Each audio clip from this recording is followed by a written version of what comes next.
এই অভ্যুত্থানের প্রত্যাশা হচ্ছে যে বাংলাদেশে আর যাতে ফ্যাসিবাদ কিংবা এই ধরনের কর্তৃত্ববাদী স্বৈরতান্ত্রিক কোনো সরকার কখনো জন্ম নিতে না পারে কিংবা ফিরে না আসতে পারে। এমনভাবে একটা কেন্দ্রীকৃত জায়গায় ছিল যে এই সাধারণ মানুষের জন্য বিচার পাওয়ার ক্ষেত্রে নানান রকম আর্থিক এবং অন্যান্য সময় হয়রানি ইত্যাদির জায়গা তৈরি হয়েছে।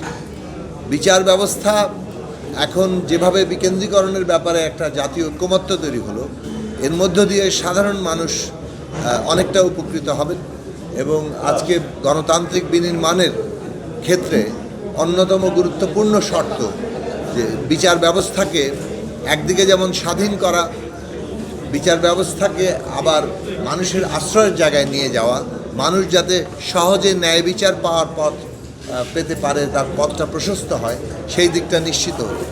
রাষ্ট্রপতির ক্ষমতার প্রশ্নেও আপনারা দেখেছেন যে এইখানে রাষ্ট্রপতির ক্ষমতার মধ্য দিয়ে আসলে ক্ষমা প্রদর্শনের নামে যে ধরনের বড় রকমের আবার অন্যায় করা হতো, সেইটা একটা বন্ধ করার রাস্তা আমরা তৈরি করতে পেরেছি।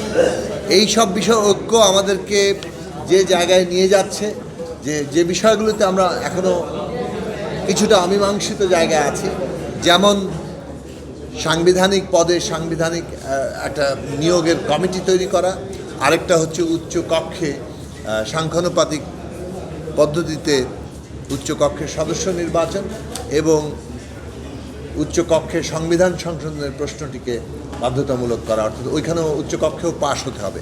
এই যে প্রস্তাবের জায়গাগুলোতে আমাদের এখনও দ্বিমত রয়েছে।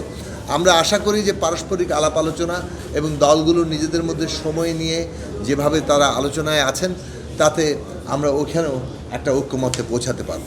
এই ঐক্যমত্য বাংলাদেশে আমরা যে কথাটা বারবার বলছি যে এই অভ্যুত্থানের প্রত্যাশা হচ্ছে যে বাংলাদেশে আর যাতে ফ্যাসিবাদ কিংবা এই ধরনের কর্তৃত্ববাদী স্বৈরতান্ত্রিক কোনো সরকার কখনো জন্ম নিতে না পারে কিংবা ফিরে না আসতে পারে। এক্সট্রিম মশার কয়েল প্ল্যান্ট ফাইবার দিয়ে তৈরি, তাই সহজে ভাঙে না, সুগন্ধিযুক্ত ও নিরবিচ্ছিন্নভাবে জ্বলে। ডেঙ্গু, চিকুনগুনিয়া বাহি সহ যে কোনো মশার বিরুদ্ধে দেয় এক্সট্রিম সুরক্ষা।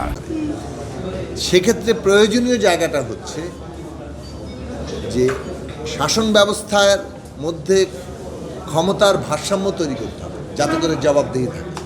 এখন ক্ষমতার ভারসাম্য তৈরির প্রশ্নটিতে যেগুলো অপরিহার্য, একেবারেই অপরিহার্য ক্ষমতার ভারসাম্য তৈরির জন্য, সেই সব ন্যূনতম বিষয়ে আমরা ঐক্যমত্য তৈরির জন্য চেষ্টা চালাচ্ছি। রাজনৈতিক দলগুলোর মধ্যে মত পার্থক্য থাকবেই, কিন্তু যাকে বলে রুলস অফ দি গেম, কীভাবে আমরা এই পুরো রাজনৈতিক ব্যবস্থাটা কোন নিয়মে চলবে, তার ন্যূনতম জায়গাগুলো যেটা ক্ষমতার ভারসাম্য নিশ্চিত করবে এবং যে কোনো ফ্যাসিবাদী তৎপরতাকে পদ্ধতিগতভাবে ব্যবস্থাগতভাবে রুখে দেওয়ার জন্য চেষ্টা করবে, সেই ব্যবস্থা নির্মাণের কাজটাই আমাদের লক্ষ্য। ফলে সেই উপলব্ধি রাজনৈতিক দলগুলো সকলেই করবেন এবং আমরা সবাই সেই জায়গাতে ন্যূনতম ঐকমত্য হতে পারবো। সেটাই জাতি প্রত্যাশা করে, দেশের মানুষ প্রত্যাশা করে। অভ্যুত্থানের মধ্যে দিয়ে যে আত্মত্যাগ, সেই আত্মত্যাগের মধ্য দিয়ে সেটাই আমাদের সামনে দাবি রাখে।